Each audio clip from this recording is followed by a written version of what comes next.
सिद्धि हिंदी विद्यालय YouTube channel में आप सभी का हार्दिक स्वागत है।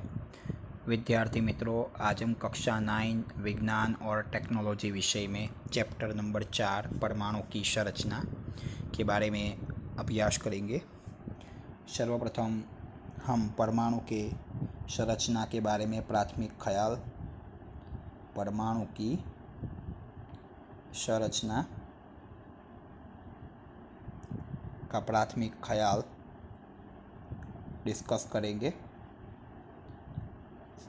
परमाणु की संरचना का प्राथमिक ख्याल डिस्कस करेंगे। इस चैप्टर में हम परमाणु के बारे में ही अभ्यास करेंगे। परमाणु की खोज हुई, क्या होता है परमाणु के गुण, लक्षण, कौन कौन से होते हैं। परमाणु के संरचना के बारे में जो अभ्यास है वो जे थॉमसन और ई गोल्डस्टीन, जे थॉमसन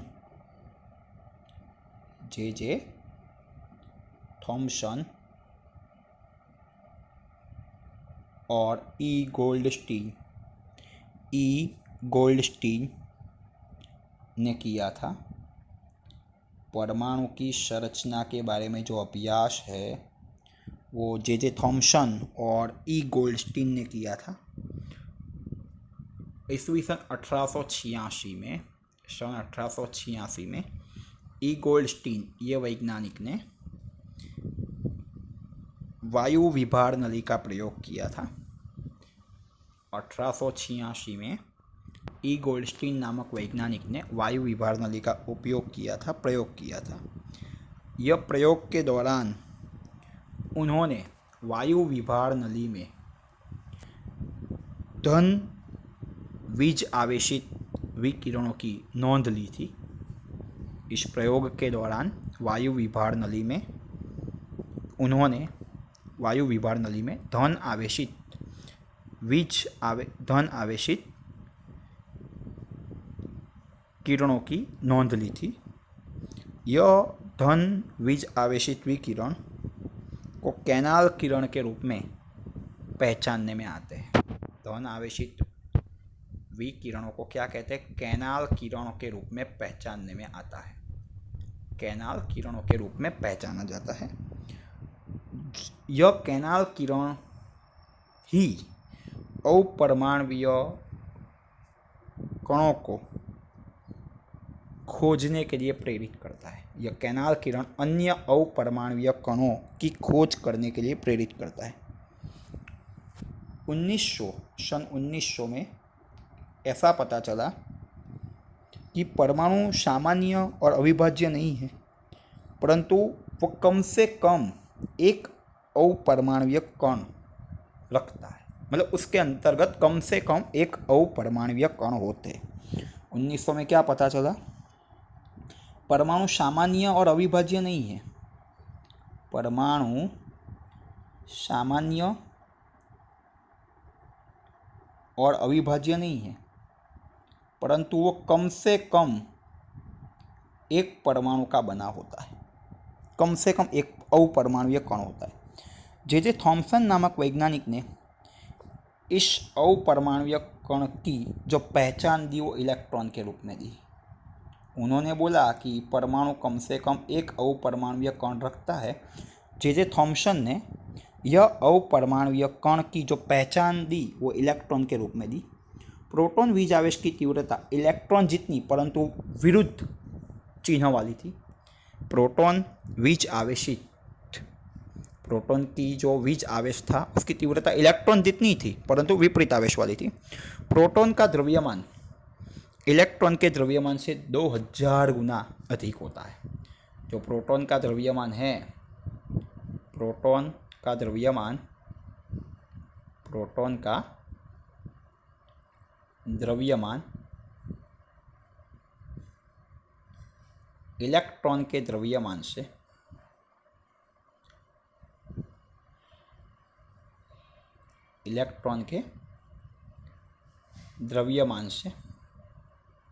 2000 गुना ज़्यादा होता है।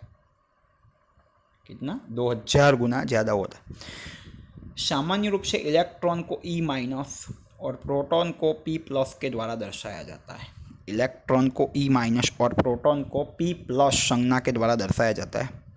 प्रोटॉन का द्रव्यमान इकाई 1 इकाई और उसका आवेश जो होता है +1 लिया जाता है। इलेक्ट्रॉन का आवेश -1 लिया जाता है। उसका द्रव्यमान नहीवत होता है, एकदम न के बराबर होता है। इस प्रकार परमाणु जो होता है वो प्रोटॉन और इलेक्ट्रॉन का बना होता है। परमाणु प्रोटॉन और इलेक्ट्रॉन का बना होता है।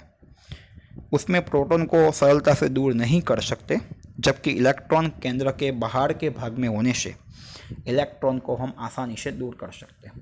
प्रोटॉन को हम आसानी से दूर नहीं कर सकते, परंतु इलेक्ट्रॉन केंद्र के बाहर के भाग में होने से उसे हम आसानी से दूर कर सकते हैं। इसको सरलता से दूर नहीं कर सकते, इसको दूर कर सकते हैं। फिर एक प्रयोग आपको करना है। कांच की छड़ को रेशम के कपड़े पर घिसना है। उसके बाद उस छड़ को हवा भरे हुए गुब्बारे के पास ले जाना है। क्या होगा? कांच की छड़ आवेशित होगी और हवा भरे हुए फुग्गे मतलब गुब्बारे को आकर्षित करती है। उसी प्रकार कोरे बाल में एक कंघी घिसनी है। फिर इस कंघी के आसपास छोटे छोटे कागज़ के टुकड़े लाने हैं। क्या होगा?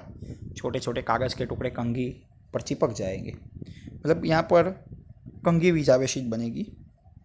दो निश्चित पदार्थों को एक दूसरे के साथ घिसने से बीज आवेशित बनते हैं, मतलब आवेशित बनते हैं। यह बीज आवेश परमाणु में से उत्पन्न होते हैं, इसलिए कह सकते हैं कि परमाणु विभाज्य है और वो बीज आवेशित कणों का बना होता है। वो क्या होता है? बीज आवेशित कणों का बना होता है।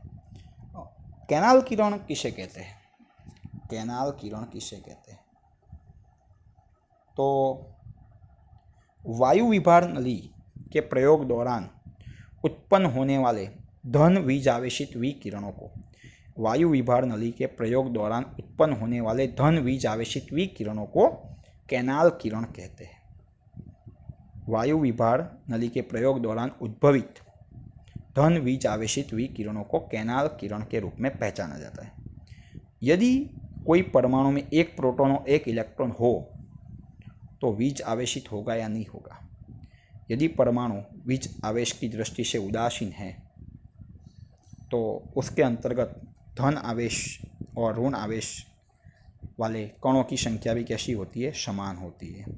मतलब उसमें कोई भी प्रकार का आवेश नहीं होगा, क्योंकि उसमें एक प्रोटॉन है और एक इलेक्ट्रॉन है।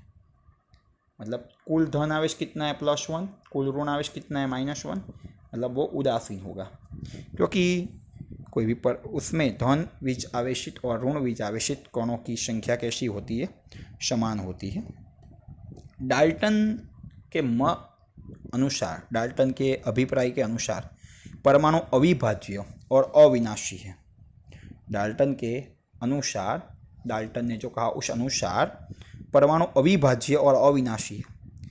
यह उनकी बात में परमाणु के दो मूलभूत कण प्रोटॉन और इलेक्ट्रॉन की खोज ने उस बात को गलत साबित कर दिया। डाल्टन ने बोला था परमाणु अविभाज्य अविनाशी है, परंतु जो परमाणु में दो मूलभूत कण होते प्रोटॉन और इलेक्ट्रॉन, यह इसकी खोज हुई, इसके कारण डाल्टन ने जो भी बातें बताई थी वो गलत साबित हो गई। धन्यवाद विद्यार्थी मित्रों। यदि यह वीडियो आपको पसंद आया हो तो इस वीडियो को लाइक कीजिएगा, अपने मित्रों को शेयर कीजिएगा और इस सिद्धि हिंदी विद्यालय यूट्यूब चैनल को सब्सक्राइब करना न भूलें, ताकि आने वाले वीडियो का नोटिफिकेशन आपको जल्द से जल्द मिल सके। धन्यवाद।